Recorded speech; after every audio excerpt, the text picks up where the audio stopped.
नमस्कार दोस्तों, आप पढ़ रहे हैं कक्षा 12वीं एनसीईआरटी गणित, जिसमें आप प्रश्नावली 3.4 के 14 क्वेश्चन कर चुके हैं। आगे हम पढ़ेंगे 15वां क्वेश्चन।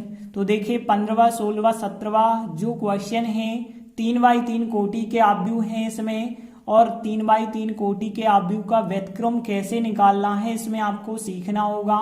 तो देखिए व्युत्क्रम निकालना आपसे तभी बनेगा जब आपसे 2x2 कोटि के आव्यूह का व्युत्क्रम निकालते हुए यदि बनने लगा है तो 3x3 का भी आपसे बनने लगेगा। लेकिन यदि 2x2 कोटि का आव्यूह का व्युत्क्रम निकालते नहीं बन रहा है तो इसको आप बिल्कुल भी समझ नहीं पाएंगे, क्योंकि 3x3 कोटि के आव्यूह का व्युत्क्रम निकालना थोड़ी कठिन होता है। कठिन क्यों हो जाता है? क्योंकि इसमें संक्रियाएं बहुत सारी लगती हैं। कौन सी संक्रिया कब लगती है यह हमें पता नहीं चलता है। तो आज हम केवल आपको इतना ही बताएंगे कौन सी संक्रिया कब लगती है, क्योंकि संक्रिया यदि आपको पता हो तो लगाते तो बन जाती है, लेकिन कब लगानी है, कौन सी लगानी है, इसका हम कारण बताएंगे। तो देखिए सबसे पहला नियम क्या होता है, जो आव्यूह होता है उसे हम a के बराबर मानते हैं, और इसके बाद देखिए लिखते हैं हम जानते हैं कि a का मान a के बराबर लेते हैं। क्यों लेते हैं? क्योंकि हम यहाँ पे जो है पंक्ति की सहायता से पंक्ति में संक्रियाओं को लगा के जो है आव्यूह का व्युत्क्रम निकाल रहे हैं, इस वजह से IA लिया है। AI भी आप ले सकते हैं यदि आप जो है स्तंभों में संक्रिया लगा रहे हो तो फिलहाल के लिए आपको A बराबर IA ही लेना है। तो देखिए इसके बाद A आव्यूह का मान आप रखेंगे, तो A आव्यूह रखा हमने, और I जो है 3x3 कोटि का लेना है, क्योंकि 3x3 कोटि का अब आपके पास आव्यूह है, लेकिन A को आप वैसे ही लिखें। अब ध्यान रखें यहाँ पे पहली पंक्ति R1 कहलाएगी, दूसरी पंक्ति R2 कहलाएगी, तीसरी पंक्ति R3 कहलाएगी। अब देखिए यहाँ पे हमें इस आव्यूह में संक्रियाएं ऐसी लगानी है कि यह पूरा का पूरा आव्यूह I बन जाए, मतलब 2 के जगह 1 आ जाए, -3 की जगह 0 बन जाए, 3 के स्थान पे 0 आ जाए, 2 के स्थान पर 0, 2 के स्थान पर 1, 3 के स्थान पर 0, 3 के स्थान पर 0, -2 के स्थान पर 0 और 2 के स्थान पर 1 आ जाए। तो देखिए इतनी सारी संक्रियाएं हमें लगानी पड़ेंगी ताकि यह सभी 9 अवयव इस रूप में चेंज हो जाएं। तो प्रश्न यह उठता है कि किस अवयव को कब चेंज किया जाए, किस अवयव को पहले 0 बनाया जाए, किस अवयव को पहले 1 बनाया जाए। तो इसके लिए संक्रियाएं कैसे लगाई जाएं? तो देखिए यहाँ पे जो आव्यूह है उसमें 9 अवयव हैं। पहले तो आप इसे बनाएंगे 1। ध्यान रखना पहले नंबर पे आपको ऐसी संक्रिया लगानी है कि यहाँ का अवयव 1 बन जाए। फिर आपको क्या करना, सेकेंड नंबर पे इन 2 अवयवों को क्या बनाना होगा, 0 बनाना होगा। फिर थर्ड नंबर पे आप इन 2 अवयवों को चेंज करेंगे, 1 बनाएंगे और 0 बनाएंगे। फिर फोर्थ नंबर पे आप यहाँ की संक्रिया लगाएंगे कि यहाँ 1 आ जाए। फिर 5वें नंबर पे आप यहाँ संक्रिया लगाएंगे कि 0 और 0 आ जाए। 6वें नंबर पे आप यहाँ संक्रिया लगाएंगे। तो देखिए पहले नंबर पे आपको यहाँ संक्रिया लगानी है कि 1 आ जाए, दूसरे नंबर पे आपको यहाँ संक्रिया लगानी है कि 0 0 आ जाए, तीसरे नंबर पे आपको यहाँ संक्रिया लगानी है कि 1 और 0 आ जाए, चौथे नंबर पे यहाँ संक्रिया लगानी है कि 1 आ जाए, 5वें नंबर पे आपको यहाँ संक्रिया लगानी है कि 0 और 0 आ जाए, 6वें नंबर की आपको यहाँ संक्रिया लगानी है कि यहाँ भी 0 आ जाए। तो देखिए सबसे पहले हम क्या करेंगे, यहाँ पे 1 बनाएंगे।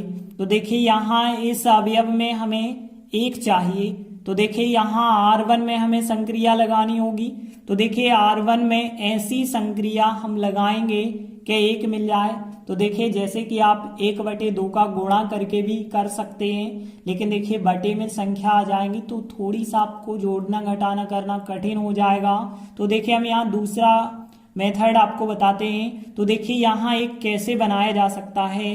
देखिए यदि आप इन 2 और 2 को जोड़ दें तो 4 में से 3 को घटा दें तो 1 बचा होगा ना, मतलब R1 और R2 को जोड़ दें और R3 को घटा दें। तो देखिए R1 और R2 को यदि हम जोड़ दें और R3 को घटा दें तो देखिए यहाँ 2 और 2 जुड़ जाएगा तो 4 में से 3 घटाओगे, 1 यहाँ पे बच जाएगा। बाकी सभी से आपको कुछ मतलब नहीं है। हम R1 में यहाँ 1 चाह रहे हैं तो 1 जो है इस संक्रिया के द्वारा आ जाएगा। तो देखिए पहली संक्रिया लगाई हमने, R1 को चेंज किया, R1 R2 को जोड़ करके R3 घटाया तो यहाँ तो 1 आ गया। बाकी सबको आप जो है इस संक्रिया के हिसाब से चेंज करना जानते ही हैं। अब देखिए यहाँ पे 1 आ गया। अब यहाँ के और यहाँ के अवयव को हम क्या बनाएंगे, यहाँ पे 0 बनाना चाहेंगे। तो देखिए यहाँ पे अब हम R2 को भी चेंज करेंगे और R3 को भी चेंज करेंगे। तो देखिए R2 को चेंज करेंगे और यहाँ पे अब हमें चाहिए 0। तो देखिए R2 में से R1 को यदि हम घटा दें, 2 में से 1 को घटा दें, तो देखिए 2 में से 1 को घटाने पे 0 नहीं बनेगा, लेकिन 2 का गुणा करके घटाएं तो बिल्कुल बन जाएगा। मतलब हम R2 में से R1 को घटा रहे थे तो 0 नहीं बन रहा था, लेकिन 2 का गुणा करके घटाएंगे तो यहाँ पे 0 बन जाएगा 2 के स्थान पर। यदि हम 3 की बात करें तो 3 के स्थान पर भी हम 0 बना सकते हैं। कैसे, 3 में से 1 घटाने पे तो नहीं बन रहा है, लेकिन 3 का गुणा करके घटाएं तो बिल्कुल बन जाएगा। मतलब हम कह सकते हैं कि R3 को हम चेंज करेंगे और R3 में से R1 तो घटाएंगे लेकिन 3 का गुणा करके घटाएंगे। तो देखिए यह एक संक्रिया हम जे लगाएंगे और एक संक्रिया यह लगाएंगे तो यहाँ भी 0 बन जाएगा, यहाँ भी 0 बन जाएगा। तो देखिए हमने यहाँ संक्रिया लगाई, R2 में से 2 R1 को घटाया और R3 में से 3 R1 को घटाया। तो यहाँ पे देखिए दोनों जगह 0 प्राप्त हो जाएंगे और यहाँ आप लगा देना R2 और R3 में संक्रिया लगाएंगे तो इस प्रकार से चेंजिंग होके इतने अवयव आपको प्राप्त होंगे। अब देखिए आपको क्या करना है, इन दोनों अवयवों को आपने प्राप्त कर लिया।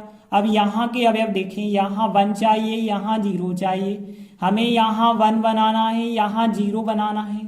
देखिए आपको पता है 0 के स्थान पे 1 किसी भी कीमत पे नहीं लाया जा सकता है। 2x2 कोटि के ऐसे आव्यूह में हमने देखा था, लेकिन यदि हम बात करें 3x3 कोटि का आव्यूह है और 0 आ जाता है और 0 की जगह यदि आपको 1 चाहिए तो आप आपस में पंक्तियों को बदल सकते हैं। तो देखिए यदि हम यहाँ पे R2 और R3 को आपस में बदल देते हैं तो यहाँ 5 पहुंच जाएगा, यहाँ 0 पहुंच जाएगा। तो देखिए हमने R2 और R3 को आपस में चेंज करने वाली संक्रिया लगाई तो R2 और R3 हमने चेंज कर दिए, तो यहाँ भी R2 और R3 आपस में चेंज हो गए। अब देखिए ऐसे चेंज करने से क्या हुआ, अब यहाँ पे अब 1 बनाया जा सकता है। यहाँ तो 0 बन गया, यहाँ 1 बनाना आसान है। कैसे आसान है, देखिए -5 को 1 यदि बनाना हो तो आप क्या करेंगे, -5 को 1 बनाना होगा तो आप 1/5 से गुणा करेंगे, 5 5 कट जाएगा लेकिन फिर भी -1 बनेगा। तो -1/5 से आप गुणा करें तो 5 5 कट जाएगा, माइनस माइनस प्लस का 1 आएगा। मतलब हम कह सकते हैं इस R2 में, देखिए R2 में केवल आप क्या करेंगे, -1/5 का गुणा करेंगे। और यदि हम यहाँ देखें फिर इसके बाद हमें यहाँ पे भी 1 बनाना है तो देखिए यहाँ भी -5 है तो यहाँ भी हम 1 बनाएंगे तो -1/5 का हम R3 में भी गुणा कर सकते हैं और R2 में भी कर सकते हैं। तो देखिए यहाँ हमने संक्रिया लगाई, R2 में भी -1/5 का गुणा और R3 में भी। तो देखिए यहाँ पे 1 हो जाएगा और यहाँ पे भी 1 हो जाएगा। तो बाकी आप इन संक्रियाओं के हिसाब से अवयव को चेंज कर देंगे। तो देखिए यहाँ पे R2 में भी आप -1/5 से गुणा करेंगे, R3 में भी करेंगे, तो इस प्रकार से अवयव आपको प्राप्त हो जाएंगे। इसके बाद देखिए अब आप क्या कहाँ लगाएंगे, 5वें नंबर का चेंजिंग करेंगे। मतलब यहाँ पे आप जो है 0 0 बनाएंगे तो देखिए 4 और 2 के स्थान पे आपको क्या बनाना होगा, 0 बनाना होगा। 4 के स्थान पे 0 बनाएंगे मतलब R1 को चेंज करेंगे। तो देखिए R1 को चेंज करेंगे तो देखिए R1 में से R3 यदि हम घटाएं तो देखिए यहाँ 4 में से 1 घटाने पे तो 0 नहीं बना, लेकिन 4 का गुणा करके घटा दें। R1 को चेंज करें और R1 में से हम R3 को घटाएं और वो भी 4 का गुणा करके, तो यहाँ तो 0 आ जाएगा। और R2 की बात करें अब हम तो यहाँ भी हम R2 को चेंज करेंगे। 2 को यदि 0 बनाना चाहते हैं तो R2 को हम चेंज करेंगे और R2 में से देखिए R2 में से R3 को यदि घटाएं मतलब 2 में से 1 को घटाएं तो 0 तो नहीं बना होगा, लेकिन 2 का गुणा करके घटाएं। तो देखिए यहाँ पे हम क्या घटाने वाले हैं, R3 को घटाने वाले हैं, वो भी 2 का गुणा करके घटाएंगे तो यहाँ भी 0 बन जाएगा, यहाँ भी 0 बन जाएगा। तो देखिए यहाँ हमने दोनों संक्रियाएं एक साथ लगा दी, तो यहाँ R2 में से 2R3 को घटा ले रहे हैं और R1 में से 4R3 को घटा ले रहे हैं। तो यहाँ पे आपको दोनों जगह 0 0 प्राप्त हो जाएगा। बाकी यहाँ के भी अवयव आपको चेंज करने हैं इन संक्रियाओं के हिसाब से। अब देखिए यहाँ 6वें नंबर की चेंजिंग रह गई, यहाँ पे 1 है, 0 आपको बनाना है। तो देखिए 1 में से आप 1 को ही घटाने पे 0 ला सकते हैं। तो देखिए यहाँ R1 को हम चेंज करेंगे और R1 में से R2 को घटाएंगे। तो देखिए 1 में से 1 घटाने पे 0 आएगा, तो R1 को चेंज करेंगे और R1 में से R2 को घटाएंगे। तो यहाँ पे यदि आप R1 में से R2 घटाते हैं तो यहाँ भी 0 बन जाएगा। तो यहाँ भी जो है आप लगा देना कि R1 को आप चेंज कर देंगे और R1 में से R2 को घटाने पे जो आएगा वो यहाँ पे लिख देना। तो देखिए इस प्रकार से यहाँ पे 1 0 0 0 1 0 0 0 1 I बन जाएगा। तो यहाँ का जो अवयव होगा वो A इनवर्स कहलाएगा। तो देखिए आप लिख सकते हैं, अतः A इनवर्स का मान यह अवयव हो जाएगा, क्योंकि हमें पता है A इनवर्स और A का जो गुणनफल होता है वो I होता है। तो इस प्रकार से 15वां सवाल कंप्लीट हुआ। इसके बाद देखिए 16वां सवाल है। तो देखिए यहाँ भी बिल्कुल वैसा ही आपको करना है। सबसे पहले इस अवयव को A के बराबर मान लेना है। अब देखिए अवयव की शर्त लगानी है कि I और A का गुणनफल A के बराबर होता है। फिर देखिए A का मान रखना है और I तत्समक अवयव का मान रख देना है। अब देखिए यहाँ पे आपको पता है यह होता है R1, यह होता है R2, यह होता है R3। अब देखिए यहाँ पे भी संक्रियाएं कैसे लगानी है। देखिए पहले नंबर आपको यहाँ 1 लाना है, यहाँ 1 तो है। अब यहाँ पे अब हम इन दो अवयवों को 0 बनाएंगे। तो देखिए -3 को कैसे आप 0 बना सकते हैं। तो देखिए मतलब आप R2 को 0 करना चाहते हैं, तो यदि आप देखें -3 में यदि आप 1 जोड़ें, तो ध्यान देना -3 में यदि आप 1 जोड़ें तो 0 तो नहीं बन रहा है, लेकिन यदि आप यहाँ 3 का गुणा करके जोड़ें तो बिल्कुल यहाँ पे 0 बन जाएगा। मतलब R2 में यदि आप 3 का गुणा करके R1 को जोड़ेंगे तो यहाँ बिल्कुल 0 बन जाएगा।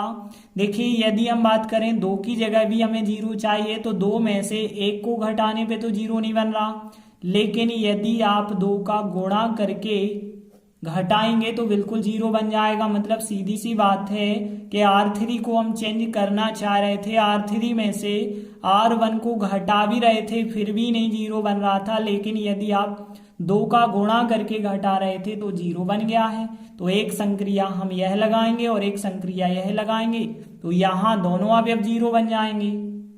तो देखिए यहाँ दोनों यदि आप ये दोनों संक्रियाएं लगा देते हैं तो यहाँ दोनों अवयव 0 आपको प्राप्त हो जाएंगे। बाकी सभी अवयव जो हैं यहाँ के R2 के और R3 के, यहाँ R2 और R3 के संक्रिया के हिसाब से जरूर चेंज होंगे। इसके बाद देखिए अब हम तीसरे नंबर पे इन अवयवों को चेंज करेंगे। तो देखिए यहाँ हमें 1 चाहिए, यहाँ 0 चाहिए। चाहें तो दोनों को एक साथ भी आप कर सकते हैं या अलग अलग करना चाहें तो पहले आप यहाँ पे 1 लाएंगे।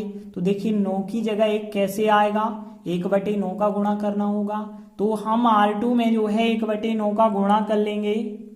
तो देखिए हमने संक्रिया लगाई R2 में 1/9 का गुणा। तो देखिए R2 में आप 1/9 का गुणा करेंगे तो यहाँ पे 1 प्राप्त हो जाएगा। अब यहाँ 1 आ गया, अब यहाँ पे 0 भी तो लाना है। तो देखिए कैसे आएगा 0, देखिए यहाँ 1 है और नीचे -1 है, दोनों को जोड़ देंगे। तो देखिए R2 और R3 को क्या कर देंगे, जोड़ देंगे। तो देखिए हम R3 को चेंज करेंगे और R3 में R2 को जोड़ देंगे। तो R3 में R2 को जोड़ेंगे तो यहाँ बिल्कुल 0 बन जाएगा। तो देखिए यहाँ हमने संक्रिया लगाई, R3 को चेंज किया, R3 में R2 जोड़ा तो यहाँ पे 0 आ जाएगा और बाकी जो है सब अवयव भी चेंज हो जाएंगे R3 के। तो इस प्रकार से चेंज होंगे। अब इसके बाद हमें क्या करना है, चौथे नंबर की चेंजिंग करनी है। यहाँ पे अब आपको 1 चाहिए, यहाँ पे 25/9 है। 1 कैसे आएगा, देखिए 25/9 है। 1 यदि आपको चाहिए तो 9/25 से आप गुणा करिए, तो 9 से 9 कट जाएंगे, 25 से 25 कट जाएंगे, तो कितना आ जाएगा, 1 आ जाएगा। मतलब 9/25 का गुणा आप R3 से करेंगे। तो देखिए यहाँ पे R3 में 9/25 का यदि आप गुणा करेंगे तो बिल्कुल 1 यहाँ आ जाएगा। अब हमें 5वें नंबर की चेंजिंग करनी होगी। यहाँ पे दोनों अवयव आपको 0 बनाने पड़ेंगे। तो देखिए 0 हमें किन किन अवयवों को करना है। देखिए -11/9 को आप 0 करेंगे तो कैसे 0 होगा। देखिए यदि -11/9 को 0 करना है, उसमें यदि आप 1 को जोड़ भी देते हैं तो भी 0 नहीं हो पाएगा। लेकिन यदि आप 11/9 का गुणा करके जोड़ते हैं तो धन के ऋण के कट जाएंगे, क्योंकि देखिए -11/9 है और यहाँ पे 1 है। यदि आप 11/9 का गुणा करके जोड़ेंगे तो प्लस माइनस की संख्या कट जाएगी। तो यहाँ पे R2 में हम कह सकते हैं कि R2 को हम चेंज करेंगे और R2 में हम क्या करेंगे, R3 को जोड़ेंगे लेकिन 11/9 का गुणा करके जोड़ेंगे। और यहाँ पे देखिए -2 की जगह यदि आप 0 चाहते हैं तो यहाँ -2 को यदि आप 1 से जोड़ेंगे तो देखिए यहाँ -2 को यदि आप 1 से जोड़ेंगे तो 0 नहीं बनेगा, लेकिन 2 का गुणा करके जोड़ेंगे तो बिल्कुल 0 बन जाएगा। तो देखिए हम कह सकते हैं कि R1 में यदि हम R3 को जोड़ते हैं तो 0 तो नहीं बन रहा था, लेकिन यदि हम 2 का गुणा करके जोड़ते हैं तो 0 बन रहा है। तो हम यह और यह संक्रिया लगाएंगे। तो देखिए यदि आप इन दोनों संक्रियाओं को लगाएंगे तो यहाँ दोनों जगह 0 बन जाएगा। यहाँ के अवयव भी चेंज होते जाएंगे, यहाँ के अवयवों में भी संक्रिया आप लगाते चलें। देखिए अब यहाँ पे आपको 0 0 आ गया है। अब यहाँ पे आपको 0 और बनाना है। तो देखिए यहाँ पे आप 0 कैसे बना सकते हैं। तो देखिए यहाँ है 3 में से 1 को घटाओगे तो बिल्कुल 0 नहीं बनेगा, लेकिन 3 का गुणा करके घटाओ तो बिल्कुल 0 बन जाएगा। मतलब R1 को हम चेंज कर रहे थे, R1 में से R2 को घटा रहे हैं तो 0 नहीं बना, लेकिन 3 का गुणा करके घटा रहे हैं तो 0 बन गया है। तो इस प्रकार से संक्रिया लगाएंगे, R1 को चेंज करेंगे, R1 में से 3 का गुणा करके R2 को यदि घटाते हैं तो बिल्कुल यहाँ भी 0 बन जाएगा। तो अब आप देख सकते हैं कि 1 0 0 0 1 0 0 0 1 आ गया है, मतलब पूरा आव्यूह I बन चुका है। तो यहाँ का जो आव्यूह होगा वो A इनवर्स कहलाएगा।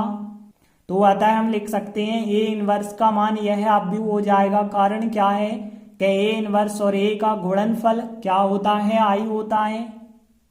तो इस प्रकार 16वां क्वेश्चन भी कंप्लीट हुआ।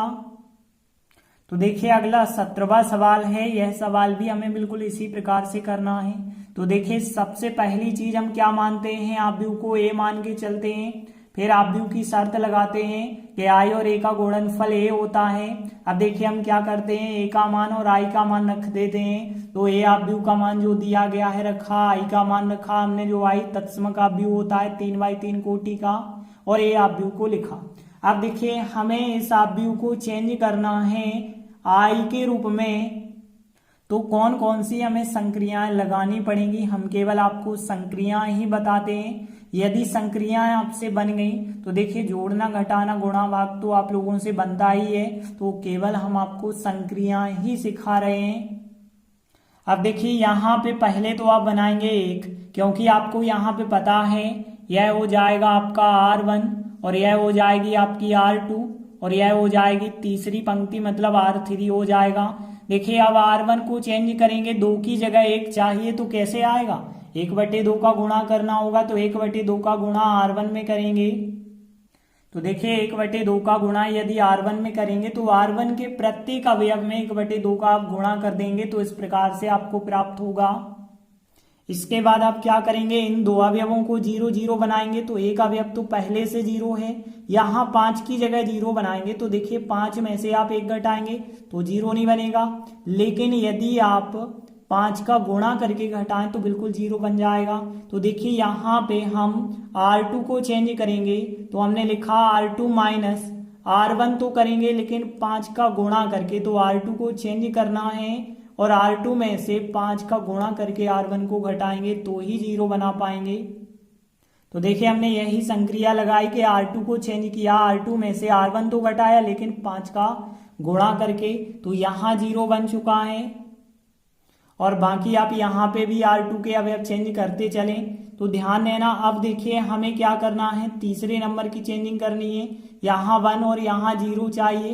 तो देखिए यहाँ तो 1 है, यहाँ 0 बनाएंगे तो कैसे बनेगा, 1 में से 1 को घटा दें। मतलब देखिए हम R3 को चेंज करेंगे क्योंकि यहाँ 0 चाहिए, तो R3 को चेंज करेंगे और R3 में से हम R2 को घटाएंगे। 1 में से 1 को घटाने पे 0 बन भी जाएगा। तो इस संक्रिया से, तो देखिए यहाँ हमने संक्रिया लगाई कि R3 में से R2 घटाएंगे तो यहाँ पे 0 बिल्कुल बन जाएगा। यहाँ भी आप चेंज कर दें R3 को इस संक्रिया के हिसाब से। अब देखिए चौथे नंबर की चेंजिंग करेंगे आप, यहाँ पे बनाएंगे 1, तो 1 कैसे आएगा, 1/2 में 2 का गुणा करना होगा। तो R3 में हम क्या कर देते हैं, 2 का गुणा करेंगे। तो देखिए हमने R3 में 2 का यदि गुणा किया तो यहाँ पे 1 आ जाएगा, यहाँ भी 2 का गुणा कर दें R3 में। इसके बाद देखिए अब हमें 5वें नंबर की चेंजिंग करनी होगी, यहाँ 0 बनाना होगा। तो देखिए यहाँ 5/2 के स्थान पे 0 कैसे बनेगा, देखिए 5/2 में से 1 को घटाने पर तो 0 नहीं बनेगा, लेकिन 5/2 का गुणा करके घटाएंगे तो 0 तो बन जाएगा। तो देखिए हम क्या करेंगे, R2 को चेंज करेंगे और R2 में से हम R3 को घटाएंगे, वो भी 5/2 का गुणा करके। तो एक तो संक्रिया यह लगाएंगे हम R2 में, और देखिए -1/2 को भी हमें 0 बनाना है, मतलब R1 को भी चेंज करना होगा। तो देखिए -1/2 है, इसे 0 कैसे बनाएंगे, इसमें हम +1 जोड़ेंगे तो 0 नहीं बनेगा, लेकिन 1/2 का गुणा करके 1 को जोड़ें तो बिल्कुल 0 बन जाएगा। तो यहाँ पे हम क्या करेंगे, R1 में R3 को तो जोड़ेंगे लेकिन 1/2 का गुणा करके। तो देखिए इन दोनों संक्रियाओं को यदि आप लगाएंगे तो यहाँ और यहाँ 0 बन जाएगा। तो देखिए हमने यही दोनों संक्रियाएं लिखी और इन संक्रियाओं से यहाँ दोनों जगह 0 बन चुका है। यहाँ भी चेंजिंग हो जाएगी, आप चेंजिंग करते चलना इनके हिसाब से। अब देखें आप यहाँ पे 1 0 0 0 1 0 0 0 1 आ चुका है, मतलब यहाँ पूरा आई आव्यूह बन चुका है। तो यहाँ का जो आव्यूह होगा वो A इनवर्स कहलाएगा। तो हम लिखेंगे अतः A इनवर्स का मान यह आव्यूह हो जाएगा। कारण लिखेंगे A इनवर्स और A का गुणनफल जो होता है I होता है। तो इस प्रकार से 17वां सवाल भी कंप्लीट हुआ। देखिए हम गुणा करना भले ही नहीं बता रहे, लेकिन हम मुख्य चीज आपको बता रहे हैं, संक्रिया कहाँ कब और कैसे लगानी है, क्योंकि हमें लगता है गुणा तो आप लोगों से बन जाता है, जोड़ना घटाना भी बन जाता है, लेकिन संक्रियाएं लगाते हुए नहीं बनता है। तो संक्रियाएं कब और कैसे लगानी है हमने इन 3 सवालों में आपको यही सिखाया है। देखिए अगला 18वां विकल्पीय सवाल भी देख लें कि आव्यूह A तथा B एक दूसरे के व्यतिक्रम है, मतलब A का प्रतिलोम B है, B का प्रतिलोम A है, केवल और केवल यदि कौन सी शर्त इनमें से होगी। तो देखिए ध्यान रखना, हमें पता है कि A इनवर्स और A का गुणनफल होता है I। यदि हम पलट के भी करें, मतलब A और A इनवर्स का गुणा करें तब भी क्या आता है, I आता है। मतलब यदि 2 आव्यूह A B हों और A का प्रतिलोम B हो तो इनका गुणनफल I होगा। यदि इन्हें पलट के भी गुणा करें तब भी इनका गुणनफल I होगा। I मतलब तत्समक आव्यूह। तो देखिए जैसे आपको नंबर का भी पता है, जैसे हमने कहा 2/3 का गुणा 3/2 से करें तो कितना आता है, 1 आता है, क्योंकि यहाँ 2/3 का व्यतिक्रम होता है 3/2। यदि आप पलट के 3/2 का गुणा 2/3 से करेंगे तब भी तो 1 आता है। क्यों आता है, क्योंकि 3/2 का व्यतिक्रम क्या होता है, 2/3। तो यहाँ भी A और B का व्यतिक्रम होता है, तो दोनों का गुणनफल I होता है। I मतलब तत्समक आव्यूह, और यहाँ B और A का यदि आप करते हैं तो भी तत्समक आव्यूह I प्राप्त होता है। तो इस वजह से इसका चौथा आंसर सही आंसर होगा, क्योंकि AB का गुणनफल I होता है और BA का गुणनफल भी I होता है। तो इस प्रकार से हमारी यह प्रश्नावली यही समाप्त होती है। धन्यवाद।